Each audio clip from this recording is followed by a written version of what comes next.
Jeremy Thompson for commentating. We're doing Spyro 3 80%. I'm ready whenever you are, Zeus. This is a race, by the way, between me and Zeus. Yeah. I'm ready. Okay, count down.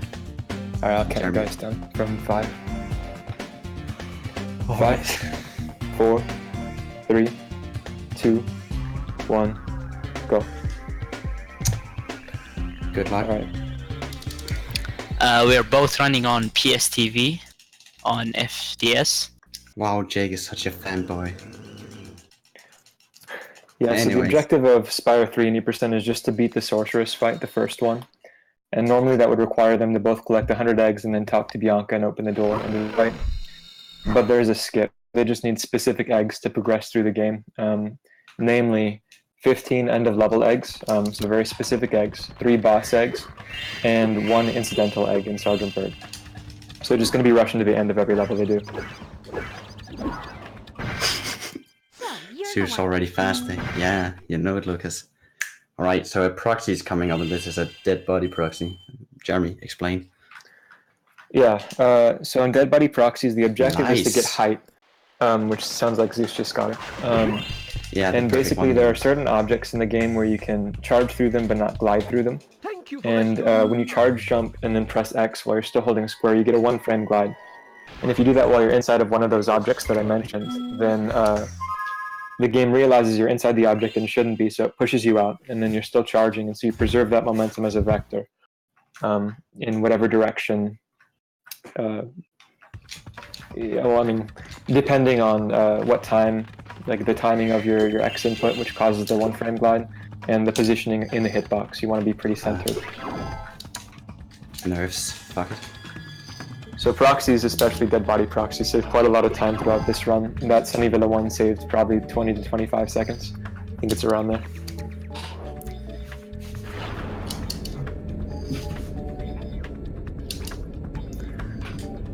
Okay, Zeus, care to explain Suminair?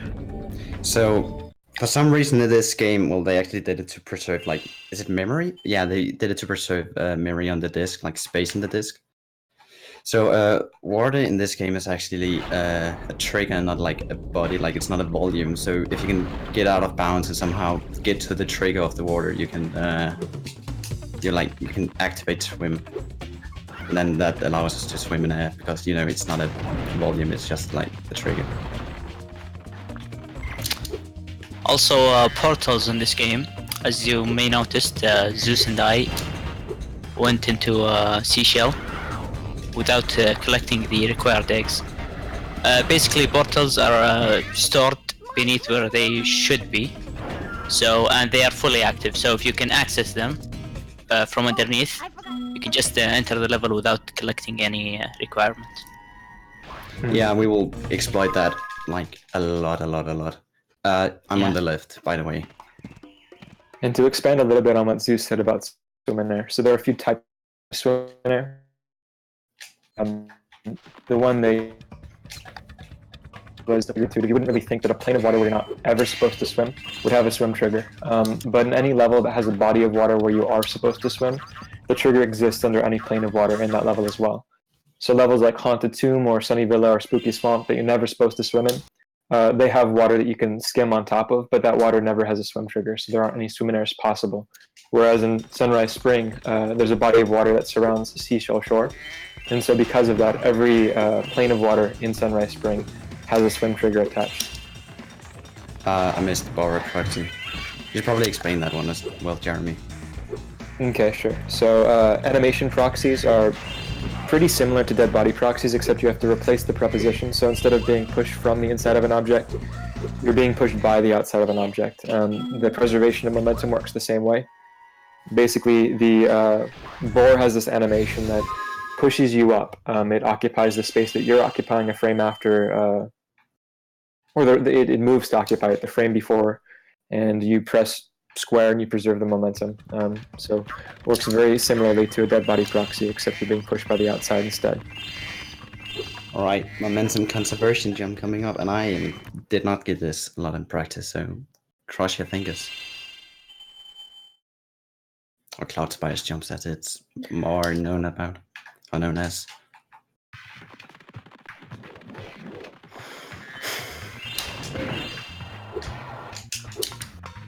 Alright, I got it. Nice.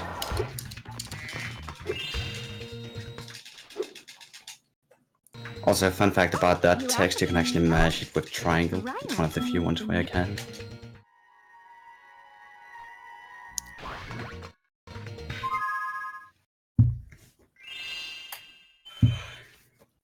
Yeah, Saboom, I have the same fantasy.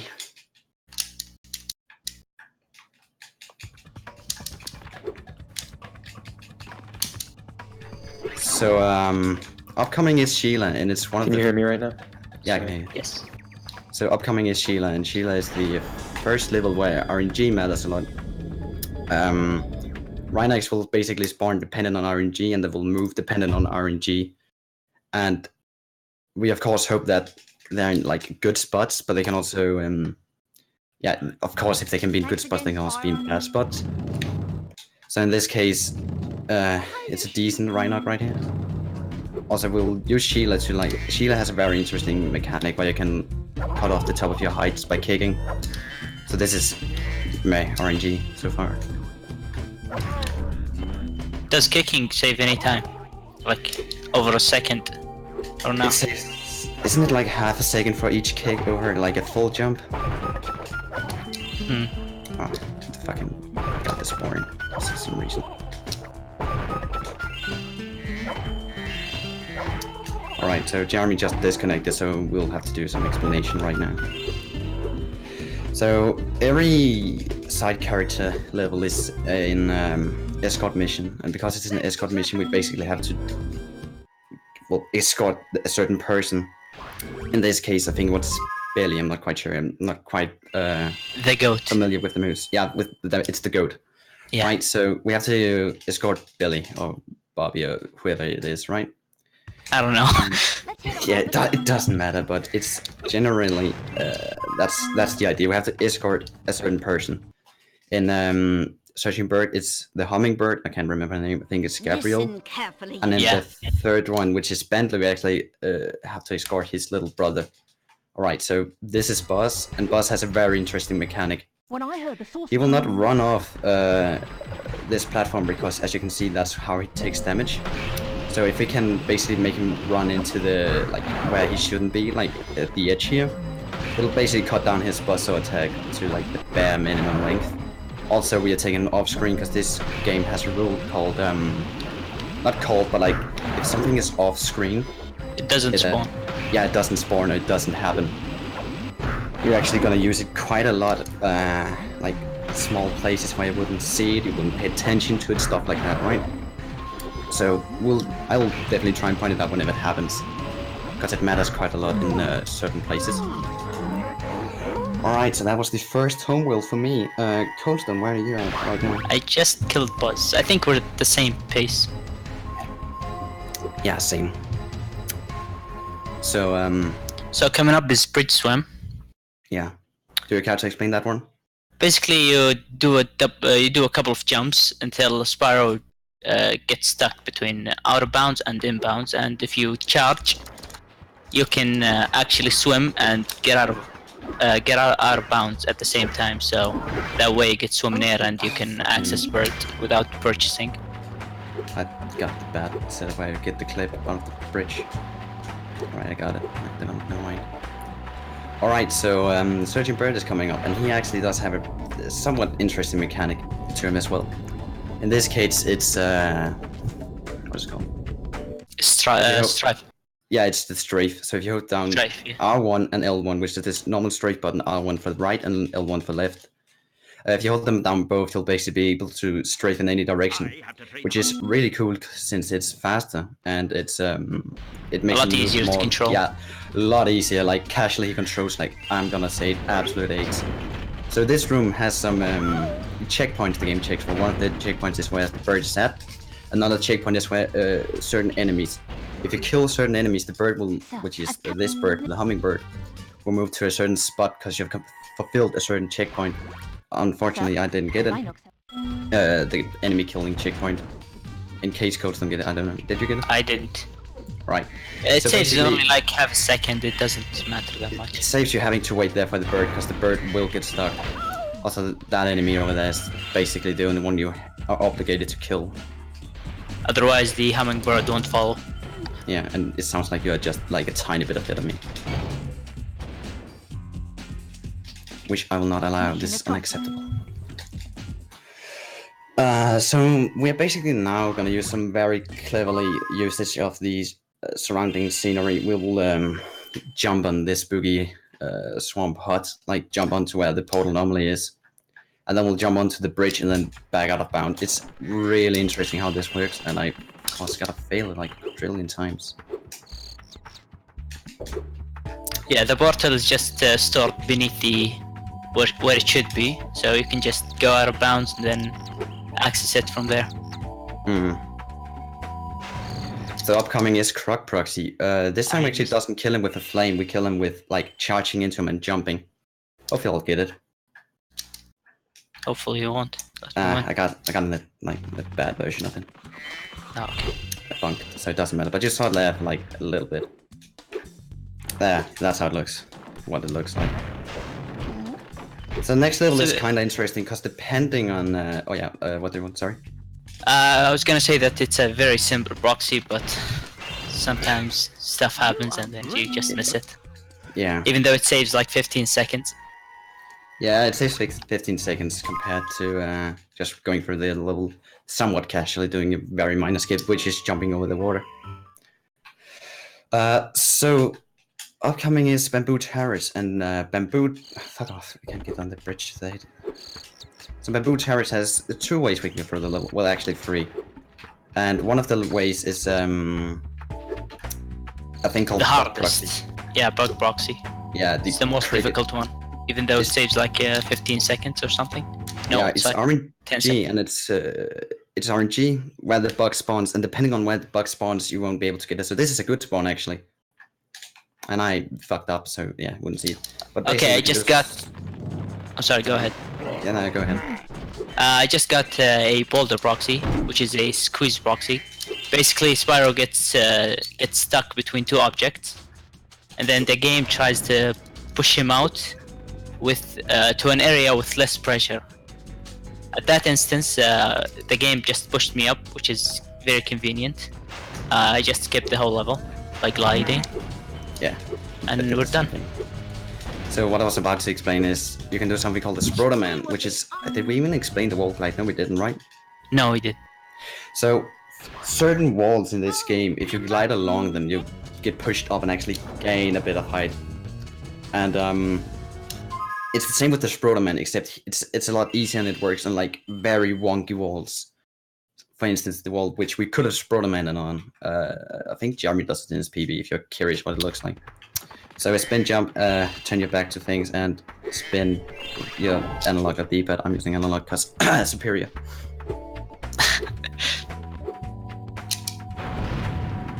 Oh no. You're gonna explain. Enchanted jump. I missed it. I went for the proxy and I got it. It says squeeze proxy, same as boulder. Just get stuck between 2 objects, and then the game just pushes you out. Okay, I lost a bit of time there, but I'm not a pleb like you, and I can actually get it. Okay, coming up is Icy Peak, the worst level in the entire trilogy. Au contraire, I actually think this one is the worst. Are you back, Jeremy? Hello?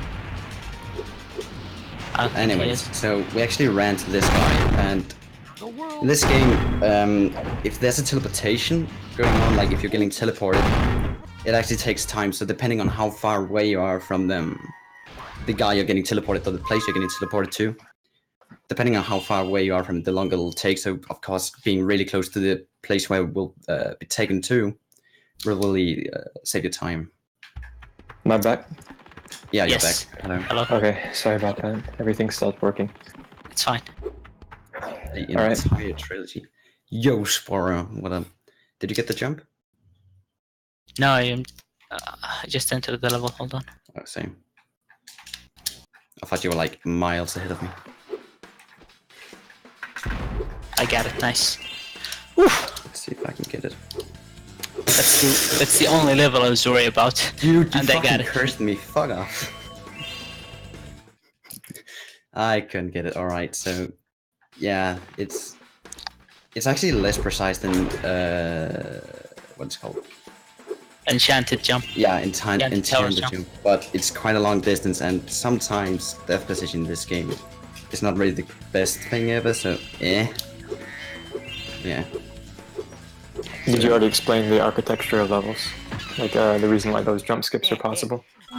Yeah, like No. the end is directly by the beginning, because it was easier for the developers. Is that what you're Oh, well, that as well as the fact that with Enchanted Towers and Icy Peaks specifically, among a few other skips, a lot of times the developers wanted something to be just barely out of reach, and they didn't estimate what just barely out of reach is correctly. And so there are a lot of skips that instead are just barely possible to make with a good charge jump and glide and hover. So those are two of those skips, very useful. Oh, also, here's a version difference. You might have noticed the Spike is Born cutscene didn't actually show up, and that's because we're playing. What is it? Yeah, it's every official downloaded version of the PlayStation, like from the PlayStation Network, will basically give you the 1.0 version, and the 1.0 version, for some reason, just has different music. The largest one is the Sorcerer Slayer one. And you'll also be having the Spike is Born cutscene will be gone. So Spike is Born. Yes. Yeah, something useful to mention right here is if you've watched 100 Egg runs or if you've watched 117 runs, and you will throughout this marathon, you'll notice that the Spike fight's a lot different in this one, a lot easier, a lot less that you have to do. In fact, you only have to hit Spike 6 times in this fight, and in those two categories that I mentioned, you have to hit him 9 times, and he's more aggressive with his shots. And that's because of something called adaptive difficulty that we actually understand the nuance of a lot better this year than we have in years past. And basically, there are certain eggs that lower a value, and once the value gets below a certain point, you get put onto a global hard mode. And right after Spike, because I think it's 2 difficult eggs. Eggs are categorized by difficult or easy. So it's eggs, and once you're checking. You're cutting out again, Jeremy. Yeah. So what he's explaining is, depending on how many eggs you have, you'll basically get put on easy or hard mode. And depending on easy and hard mode, certain enemies will spawn, and then with Spike is how many things you have to attack with. So we only have to do 6 hits, because we're in easy mode. In 100 egg and 117 you will have to do, is it 9? Yeah, it's 9 hits to because you're on hard mode. So this is another, for instance, where I'm gonna try and manipulate the camera. I'm gonna try and get the seals off screen and on screen at specific times to manipulate the seals, because if they aren't on screen then they don't exist, right? You remember that rule from the boss cutscene? Yeah, exactly. Yeah. So I'm trying to manipulate it. It went Right, so he should be right now. Right, didn't manipulate this guy quite well enough.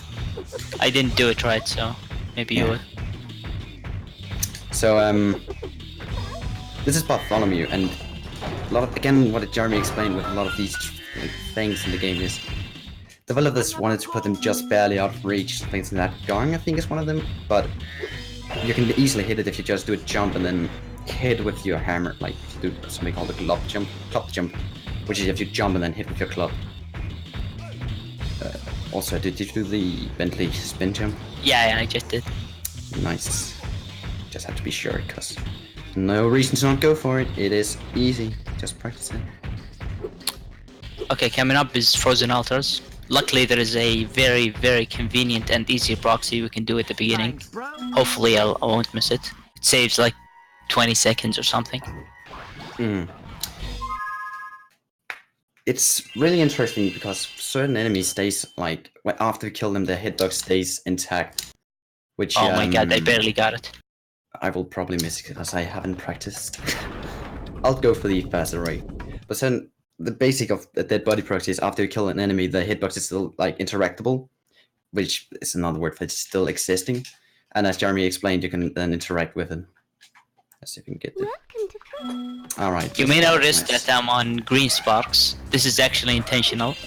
Yeah, I have to take the damage. This is actually intentional. I got green sparks in Sparks fight. So later on, when I try to get zombie, which is something we'll explain when we get to.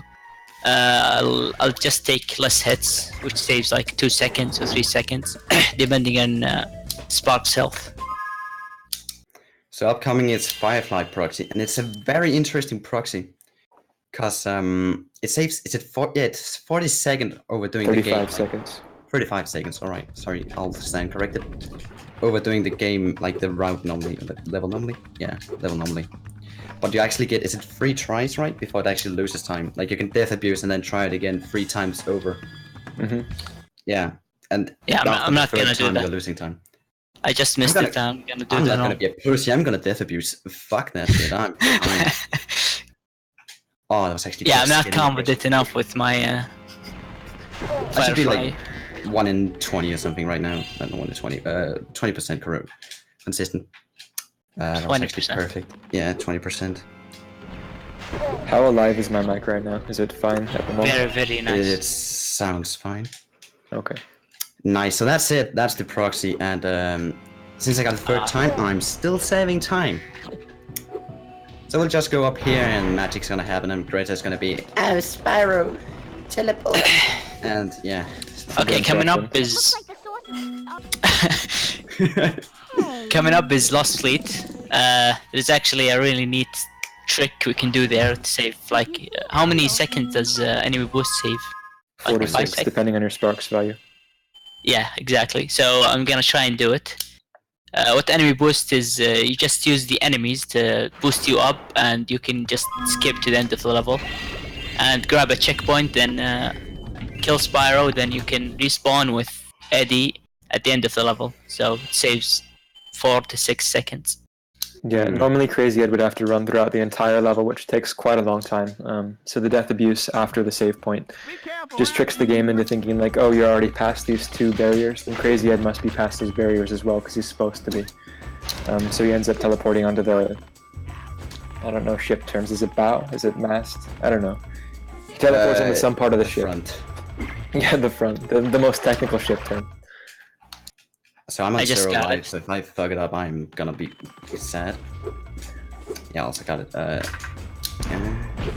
Am I gonna use the life code just so I don't have to game over? Is that alright with you, Coldstone? Yeah, of course. Alright, go then ahead. just...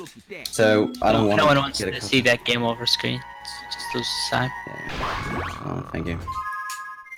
Since I did show Firefly proxy. Okay, Jeremy, could you please explain what zombie is, because I just did it. Yeah, same. Go ahead. Could I explain zombie? Is that what you asked? Yes. Yeah.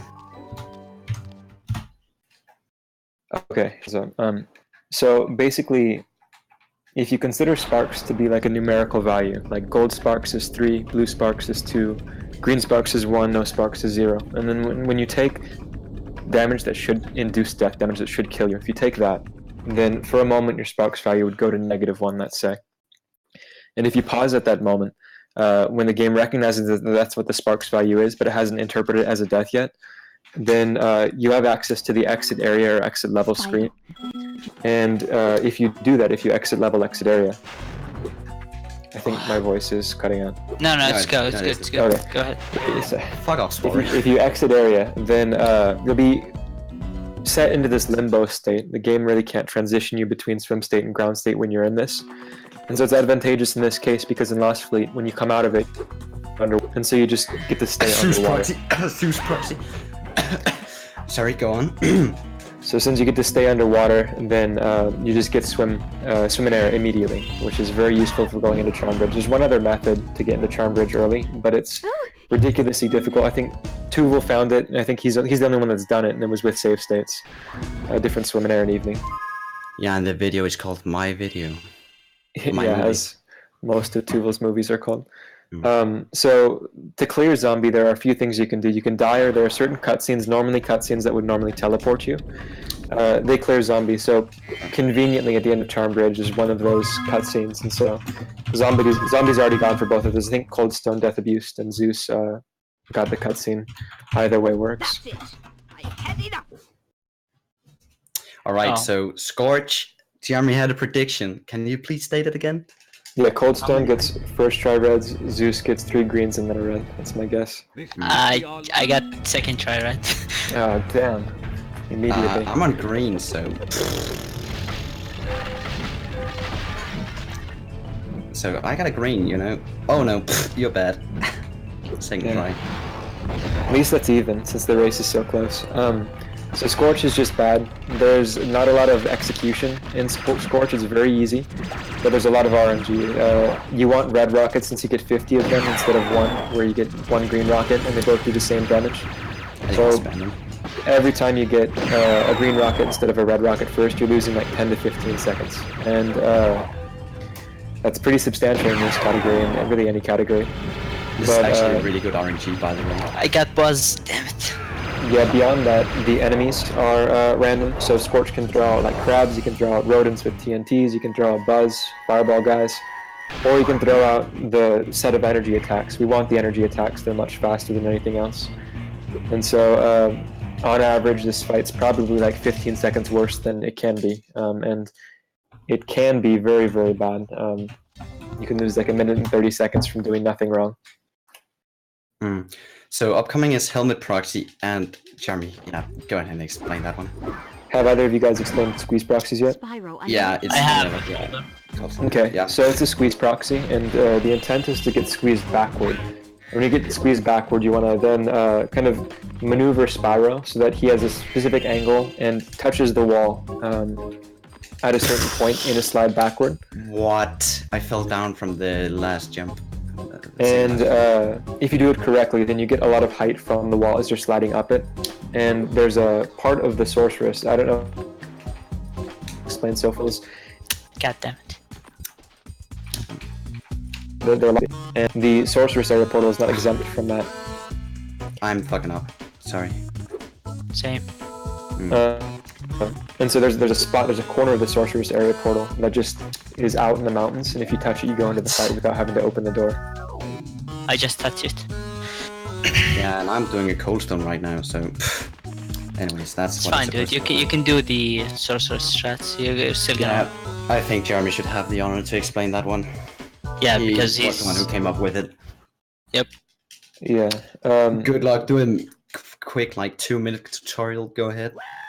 All right. Yeah. So there's a lot that you can ascertain from the vehicles that spawn. Initially, 3 cannons spawn, and based on which 3, there are 5 spawn points. Based on which 3, you can tell which one's dropping. You can tell which one's dropping second, and you can tell how fast things are going to drop. And there are a lot of fleeing patterns that are attached to whichever one does drop, and so you can use those to get the first phase of the cannons done. So you'll see they'll be looking up into the sky. They know which cannons are which, and they know that if like there's one that we call Cannon D, it's the fastest one. If that one's present, then it's definitely going to drop, and it's the easiest and fastest, and we really want that one. It's a 60% chance. So I'm gonna attempt that. You know, when you have to do 3 hits with the cannon. Yes. It's quite tricky. Didn't get it. Nope. So then after that, after you determine all of that and execute all of that, Oh, I got the then skip. Fuck yeah. into the second, which is you can the cannon drop a Come on, monkey. for that. Okay. Yeah, I'm done. It becomes a lot of recognition in this fight. You just have to realize what patterns you have, and then if you execute them, then you go fast, and if you don't,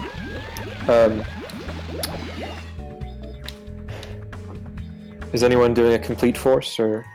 I did the. You have to do 3 hits with the cannon. 3. Oh, okay. Yeah, but a complete force is when you do 2 hits with the what's called the. Wait, Okay. no. 2 hits with the cannon, and then Oh my basically god. Oh sorceress my god. will often flee to like one of the corners of the arena, and then she'll do like this nag inwards, and you'll have to Oh, shit. cut it. You'll have to cut her right as she's about to turn, and then she'll try to return to like the center of the arena. And while she's trying to return to the center, you have to back up and keep shooting at her at specific times because she does have invincibility frames. Mhm. And because GG of that, time. yeah, GG time. Oh my god, that was so bad. But yeah, the ideal is like a good rule of thumb is just learn the last strat, like doesn't matter. Learn the cannon strand is the most important one if you ask me. They're not the cannon, the tank strand. Yeah, the tank strats are definitely the most important. Sorry about my mic the entire time as well. I didn't expect it to be such a problem. No worries, dude. I think we pulled through it. So I hope we can, I can show this without crashing Coldstone. What's it called? Midnight Mountain. Wait, what's it called? Crystal Islands. Oh, Disco Slide? Yeah. I want to do that one. It's my favorite. Also, Coldstone, get your ass whooped. I'm just kidding. Actually, what? Dude, you just don't because you know how to do the social strats. We're at the same pace. Even though you got Firefly. Yeah, I also died like a quadrillion times. Still. So, yeah. Any questions in chat? Here, you can have this. I was going to use it in a trick, but magic... I guess not. Anyways, Jeremy, you can explain. Explain you doing this? Yeah. Okay, sure. So basically the end of level character has an enormous talk box for some reason. Actually, two of the end of level, well, the end of level character and another character in the level have them. So it's just some unique facet of this level. They have huge talk boxes in some cases. And so if you go into the slide area before you talk to the end of level character and then you come out, then on the first frame you come out before everything's even fully loaded. You have a black screen. Then he'll talk to you and give you the egg. If at that point you death abuse, then you'll start to see some shenanigans in the background. Some of the crystals will visually like despawn and spawn again when you're moving. And at that point, you want to get a swim in there and then go up to an area with a lot going on. It's that whirlwind area about halfway through the level and look down. And the game really tries hard to crash. Or I guess it's trying hard not to crash. I'm really trying to pull this one out. It looks funky. Might be able to... No, this is gonna be a bad one actually. Pull through, please, game, please. Yeah, as long as you try again. Try to... Yeah, I know. I'm really hoping you can see a bit of it like in bits and pieces. Oh, well... As you can see on my screen, Moneybags is in the abyss, apparently. Also, yeah, you saw it on Spark. I'm just gonna keep continuing, actually. Okay, I think that's all the time we have, so yeah. Let's end it here. But before we go, I would like to thank Jeremy for helping us out with the commentary. Yeah, as much as I could. I don't know. Yeah, that was very helpful. Also, I feel like my mic was pretty bad though. Yeah, and also to be quite honest... Sometimes it got out, but most of the time it was good. Also to be quite honest... Go ahead. Coldstone won. Coldstone won. Come on, guys, give it to Coldstone. He won. I used cheats. Like, even though I did get 5 life proxy, Coldstone cheat. Like. Anyway, Faulty and Phoenix, thank you guys so much for organizing this amazing event. Took you a lot of work, I know, from just observing.